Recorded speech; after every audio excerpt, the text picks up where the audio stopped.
Hey, this is Noah. I just wanted to make a video, taking a moment to appreciate that SEGA is functioning, sort of. And it's one of the few times where I can recall in recent memory where a company said, we're going to do a thing, and then they actually did that thing. I think it was last year, SEGA said that they were going to be, like, for their next fiscal year, they're going to be focusing more on bringing back classic franchises and putting focus on franchises that work. And they did that. They're doing that, and I'm very, very pleased about that. Taking a moment to look at some of the things they've been doing. The biggest thing that just came out during IGN's Summer of Gaming was that Alex Kidd was making a grand return. Alex Kidd was a classic franchise from SEGA. If I remember correctly anyway, Alex Kidd was intended at one point to be SEGA's mascot.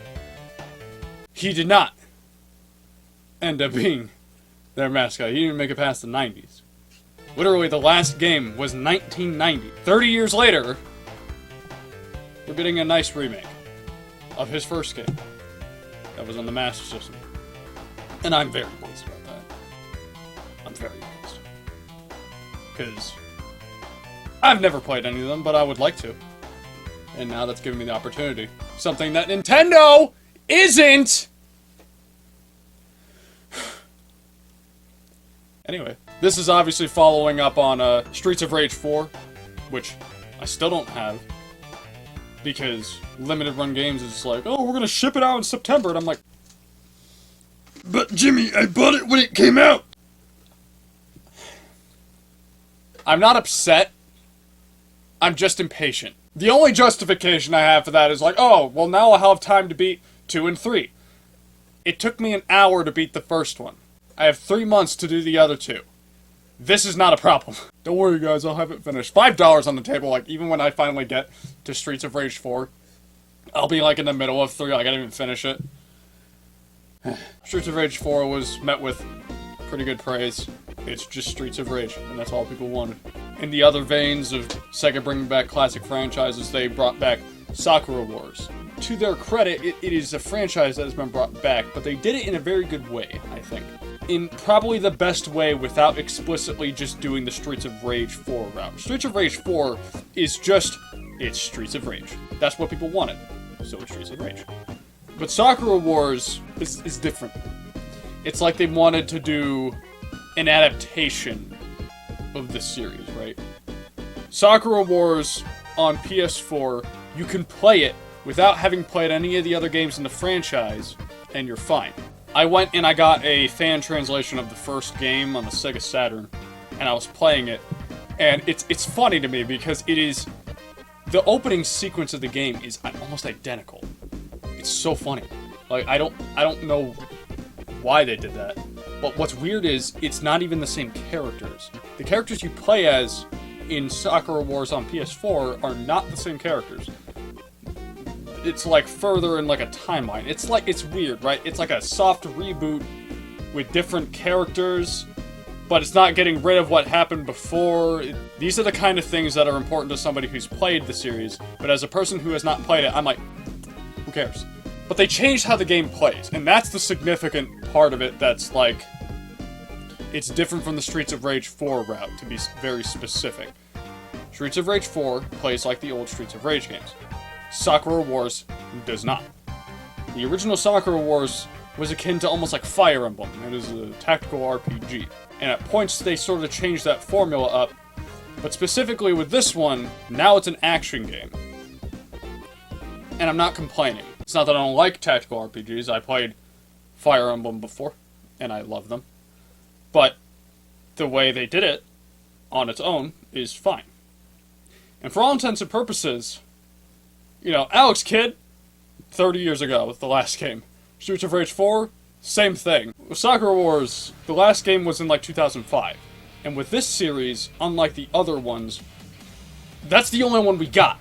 Only 2 games in that series have made it over here to the Cursed Isle of the US. Given that information, and the only other one I could have in theory played is the Dreamcast version, I don't think I should have the right to ever complain about how the game plays, even if I didn't like it. Because I could never go on record and say, they should have made it like the old ones. I'm like, but, my boy, you never even played those. And I realized that I prefaced that whole statement with the understanding that I also tried the first one while playing this one, just to, like, see. That's kind of not the point that I'm trying to... Whatever, I'm talking. But with all that in mind, Sega's making efforts, and all of this is also happening in parallel to, like, their PC world. Humankind looks crispy. I'm also purposely leaving out Shenmue 3, because...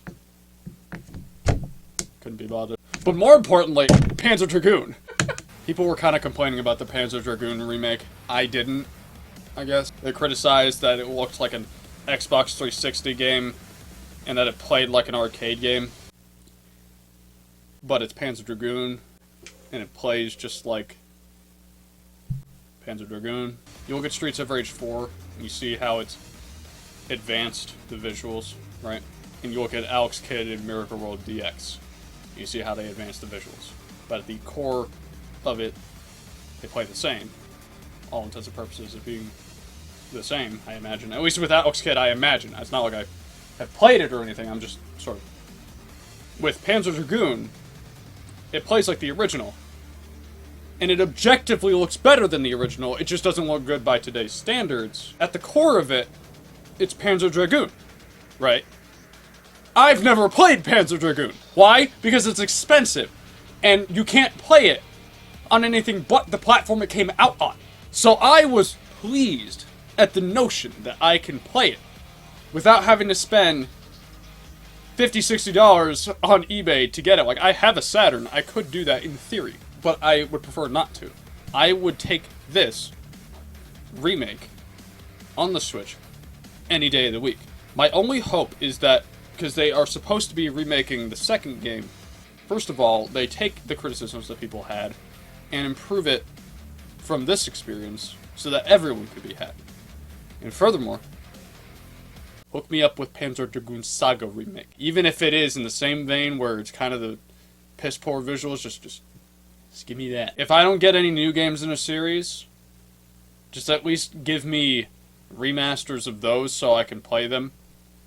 Nintendo doesn't seem to understand that, and it angers me. Give me F-Zero GX, you cowards. I'm serious. I don't care if you can't come up with new ideas. Just remaster the game, put it on the Switch! Anyway, with all that Sega has going for them, because they're bringing back all of these old franchises and people are eating it up right quick, and all the stuff they already had going for them with Atlus's work and the Yakuza series, I only hope that they can somehow make Sonic crispy again. Hopefully they'll learn from this endeavor of bringing back these classic franchises and seeing the response, and realize that Sonic needs to just backpedal. Just stay in the lane of doing the classic style games, and really, I guess it would be like, just start over, right? Like, do the classic style for a while, and then maybe venture back into sort of the 3D stuff. Like, essentially teach everyone to like those again. I don't know, that maybe that's too far-fetched for what would make sense. Oh, dude, I just realized that, like, the light from my screen is actually affecting. It's weird. That's pretty much it. I just wanted to talk about Sega, because Sega's crispy again. Alright. Wait. I gotta do the thing. This is Noah. That's Sega. I don't have a third thing for the outro, I'm just... whatever. Okay.